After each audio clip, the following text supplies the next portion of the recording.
मैंने अक्सर लोगों को कहते सुना है कि औरत बहुत भूखी होती है। सच में भूखी होती है, मगर सिर्फ और सिर्फ इज्जत, मोहब्बत और वक्त की।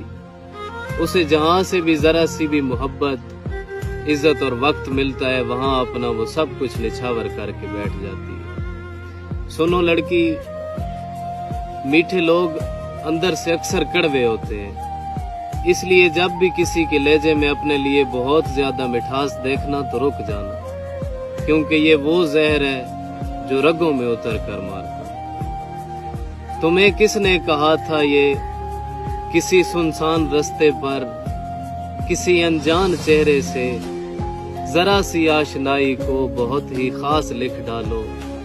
कई दो चार बातों को बहुत प्यारा सा तुम दिलकश हंसी एहसास लिख डालो। तुम्हें किसने कहा था ये सुनो है मोम की गुड़िया, कि अब इस दौर के अंदर कोई मजनू नहीं बनता, कोई रांझा नहीं बनता, कदम दो चार चलने से सफर साझा नहीं बनता। तुम्हें बेकार सोचों पर सुनो रोने का डर कैसा, जिसे पाया नहीं तुमने उसे खोने का डर कैसा। तुम्हें किसने कहा था ये किसी सुनसान रास्ते पर किसी अनजान चेहरे से जरा सी आशनाई को बहुत ही खास